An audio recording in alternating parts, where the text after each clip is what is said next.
ഈ പറയുന്നതിൽ ഒരു വരിയോ ഒരു വാക്കോ തെറ്റുണ്ടെങ്കിൽ ബഹുമാനപ്പെട്ട കേരള പോലീസ് എന്നെ അറസ്റ്റ് ചെയ്യണം, മുഖ്യമന്ത്രി എന്നെ അറസ്റ്റ് ചെയ്യണം. രാഹുൽ മാങ്കൂട്ടത്തിൽ ആ പെൺകുട്ടിയെ എങ്ങനെ കല്യാണം കഴിക്കാൻ കഴിയും?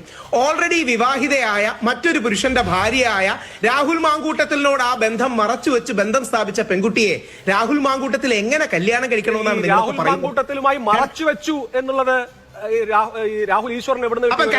ഒരു സെക്കൻഡ്. അപ്പൊ അഭിലാഷ് എന്തായാലും ഒരു കാര്യം സമ്മതിച്ചു, പെൺകുട്ടി മാരീഡ് ആയിരുന്നു.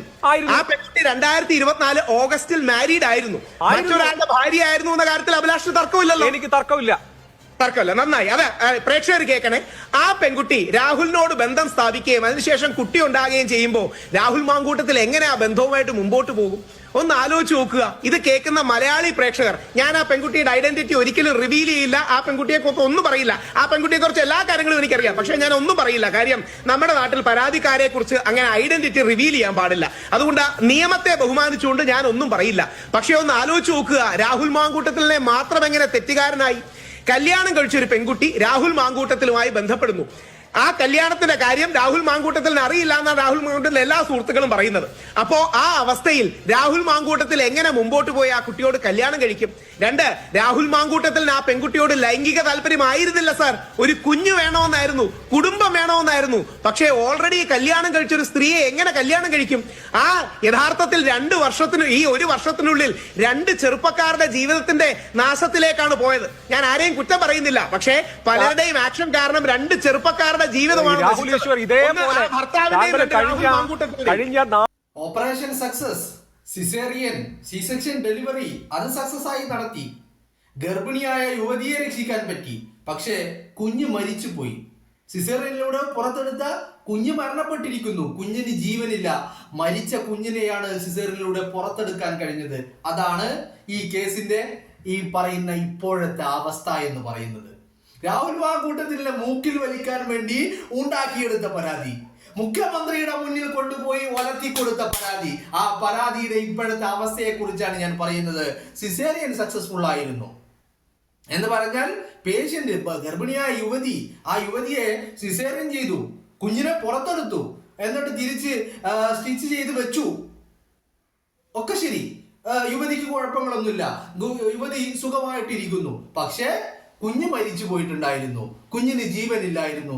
ജീവനില്ലാത്ത കുഞ്ഞിനെയാണ് സിസേറിയൻ ചെയ്ത് പുറത്തെടുത്തത് എന്നുള്ള കുഴപ്പം മാത്രമേ ഈ കേസിലുള്ളൂ. അതാണ് ഞാനൊരു ഉദാഹരണം പറഞ്ഞതാണ് കേട്ടോ.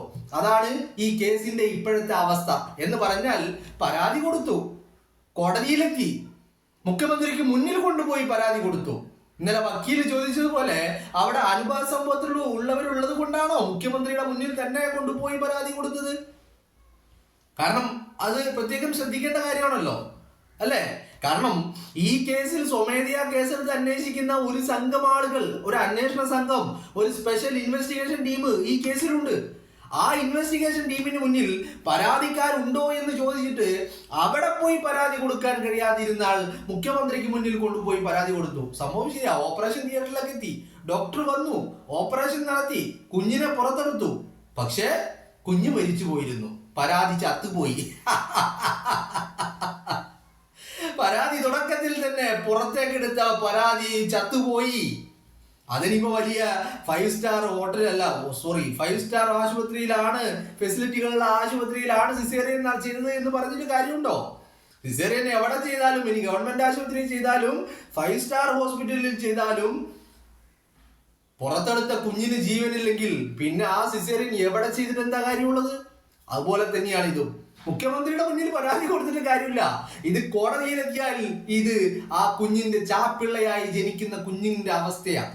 എന്ന് പറഞ്ഞാൽ ജീവനില്ലാതെ കുഞ്ഞുങ്ങൾ ജനിക്കാറില്ലേ, അതുപോലെയുള്ള ഒരു അവസ്ഥയാണ് ഈ കേസിൽ. പരാതി വലിയ എന്താ പറയേണ്ടത്, കേരളത്തിന്റെ മുഖ്യമന്ത്രിയുടെ മുന്നിൽ, ആഭ്യന്തരമന്ത്രിയുടെ മുന്നിൽ തന്നെ പരാതി എത്തി.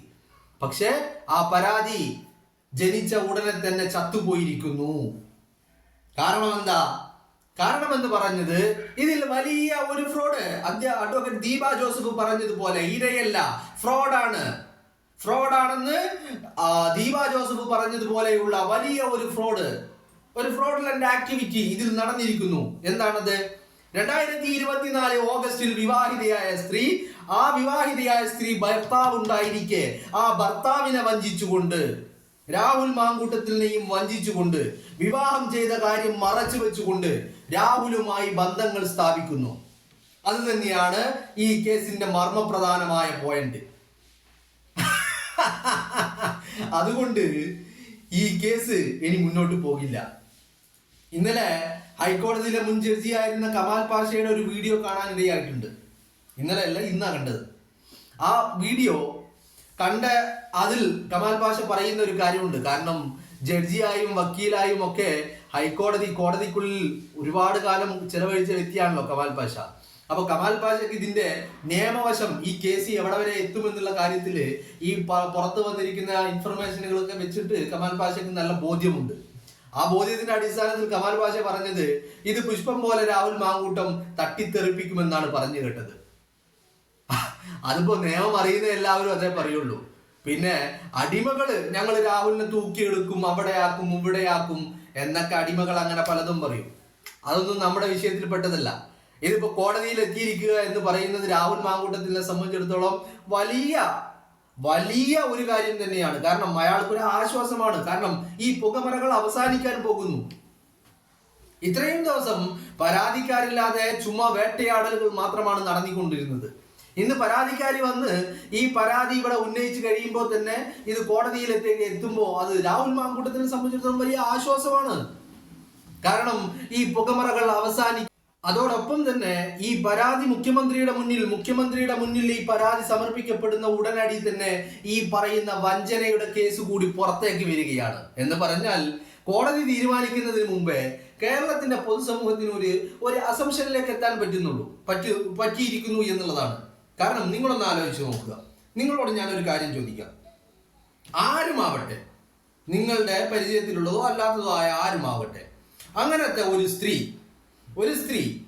ആ സ്ത്രീ ഒരു സ്ത്രീയോ പുരുഷനോ ആരോ ആയിക്കോട്ടെ, നിലവിൽ ഭാര്യയായിട്ട് ഭർത്താവായിട്ട് ജീവിക്കുന്ന, വിവാഹം കഴിച്ച് ജീവിക്കുന്ന പുരുഷനോ സ്ത്രീയോ ആരുമാവട്ടെ, ഇനിയിപ്പോ ഒരു പുരുഷനാണെന്ന് തന്നെ വെക്കുക.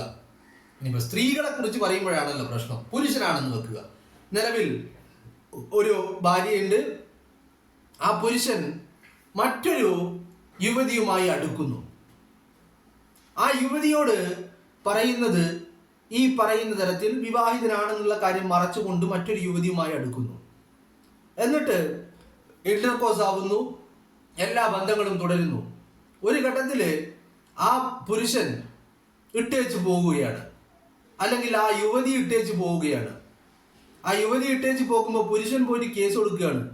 എന്താണ് കേസ്? വിവാഹിതനായ അയാളെ വിവാഹ വാഗ്ദാനം നൽകി ആ യുവതി വഞ്ചിച്ചു എന്ന് പറഞ്ഞ് കേസ് കൊടുക്കുക. എന്തായിരിക്കും അവസ്ഥ? എന്താണ് അവസ്ഥ ഉണ്ടാക്കുക?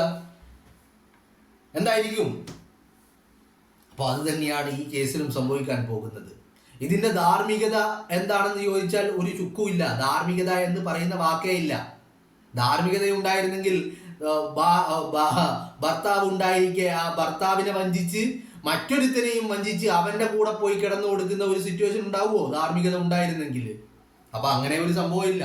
ഇനി ഇതിന്റെ നിയമവശങ്ങളിലേക്ക് ചെന്ന് കഴിഞ്ഞാൽ ഇത് യാതൊരുവിധ നിയമത്തിന്റെ പിൻബലങ്ങളും ഇല്ലാത്ത ഒരു കേസായി ഇത് മാറുകയും ചെയ്യും എന്നുള്ളതാണ് നമുക്ക് ഇതിൽ നിന്ന് മനസ്സിലാക്കാൻ കഴിയുന്നത്. അതാണ് ഞാൻ ആദ്യമേ പറയുന്നത്. രാഹുൽ മാങ്കൂട്ടത്തിനെ സംബന്ധിച്ചിടത്തോളം രാഹുൽ ഇത്രയും ദിവസം മൗനം പാലിച്ചതും, രാഹുൽ എന്തുകൊണ്ട് ഈ പുറത്തു വരുന്ന ഓഡിയോയെ കുറിച്ചോ അല്ലെങ്കിൽ സ്ക്രീൻഷോട്ടുകളെ കുറിച്ചോ ഒന്നിനെ കുറിച്ചും അതിന്റെ ആധികാരികതയെ കുറിച്ചോ അതിനെക്കുറിച്ച് സംസാരിക്കാനോ രാഹുൽ തയ്യാറായിരുന്നില്ല. അപ്പോ അത് എന്തുകൊണ്ടാണെന്ന് ചോദിച്ചാൽ ഇപ്പൊ നിങ്ങൾക്ക് മനസ്സിലായില്ലേ? കാരണം ഇത്തരത്തിൽ ഒരു സ്ത്രീ ആയിരുന്നു അപ്പുറത്ത് നിന്നത് എന്നുള്ളത് രാഹുലിന്റെ വായിൽ നിന്ന് പുറത്തു വരാൻ പാടില്ലായിരുന്നു. അത് രാഹുലിന് നിർബന്ധമുണ്ടായിരുന്നു. പക്ഷേ അത് ഈ പരാതി മുഖ്യമന്ത്രിയുടെ കസേരയിലെത്തിയപ്പോ അത് പല വിധത്തിൽ പലയിടങ്ങളിൽ നിന്ന് അത് പുറത്തേക്ക് വന്നു. ഇതിന്റെ റിയാലിറ്റി ഇതാണ് എന്നുള്ളത്. അത് തന്നെയാണ് ഇന്നലെ ദീപ ജോസഫ് പറഞ്ഞ ഒരു വളരെ വളരെ പ്രധാനപ്പെട്ട ഒരു പോയിന്റ് ഉണ്ട്. ദീപ ജോസഫ് പറഞ്ഞത് ഇത്തരത്തിലുള്ള സ്ത്രീകള് അത് യഥാർത്ഥത്തിൽ പീഡിപ്പിക്കപ്പെടുന്ന, ഇരയാക്കപ്പെടുന്ന അതിജീവിതകൾക്കുള്ള അവരുടെ നീതികളിലേക്ക് അവർക്ക് നടന്നു കയറാനുള്ള തടസ്സമായി മാറും ഇത്തരത്തിലുള്ള സ്ത്രീകൾ എന്ന് ഇന്നലെ ദീപ ജോസഫ് പറഞ്ഞു വെക്കുന്നുണ്ട്. അത് തന്നെയാണ് രാഹുൽ ഈശ്വറും ഏറ്റുപിടിക്കുന്നത്. ദീപ ജോസഫ് ഒരു പടി കൂടി കടന്ന് മറ്റൊരു കാര്യം കൂടി പറയുന്നുണ്ട് കേട്ടോ. ദീപാ ജോസഫ് പറയുന്നുണ്ട്, ഞാൻ രാഹുൽ മാങ്കൂട്ടത്തിനെ ഒരിക്കലും പിന്തുണയ്ക്കുന്നില്ല. അയാൾക്ക് ഈ സമൂഹത്തിലെ യുവാക്കൾക്ക് ഉണ്ടാകുന്ന ചാബല്യങ്ങൾ അയാൾക്ക് ഉണ്ടായിട്ടുണ്ട്. പക്ഷെ അയാൾ തിരുത്തണം.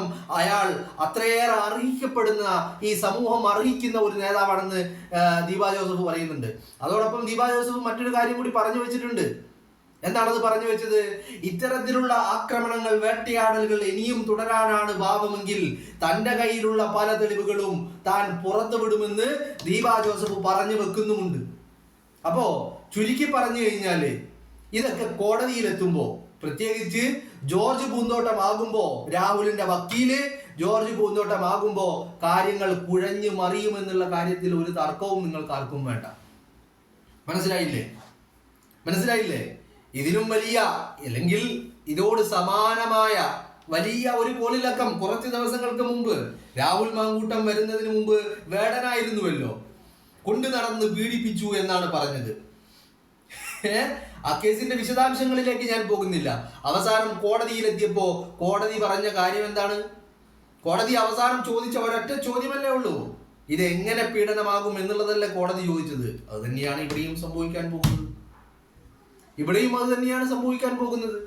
ഈ കാര്യത്തില് രാഹുൽ പുഷ്പം പോലെ പുറത്തേക്ക് വരും. രാഹുലിനെ സംബന്ധിച്ചിടത്തോളം ഈ പുകമറകളെ ക്ലിയർ ചെയ്യാൻ ഉള്ള ഒരു അവസരമാണ് ഇത്. എന്ന് പറഞ്ഞാൽ തന്റെ ഇനീഷ്യേറ്റീവ് ഇല്ലാതെ കോടതിയിലേക്ക് എത്തിയ കാര്യം ആ കോടതിയിൽ വെച്ചുകൊണ്ട് തനിക്ക് പറയാനുള്ളതൊക്കെ പറയാനും അതൊക്കെ തീർക്കാനുമുള്ള ഒരു അവസരം തന്നെയാണ്.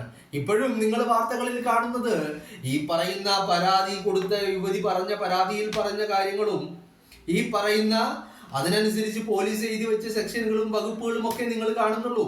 അതിനപ്പുറം രാഹുലിന് എന്ത് പറയാനുണ്ടെന്നുള്ളത് ഇതുവരെ നമ്മൾ ആരും കേട്ടിട്ടുമില്ല, കണ്ടിട്ടുമില്ല. ഇനി ഇത് കാണാൻ പോകുന്നതേ ഉള്ളൂ. കാണാൻ പോകുന്ന പൂരം പറഞ്ഞറിയിക്കണ്ടല്ലോ എന്നാണല്ലോ.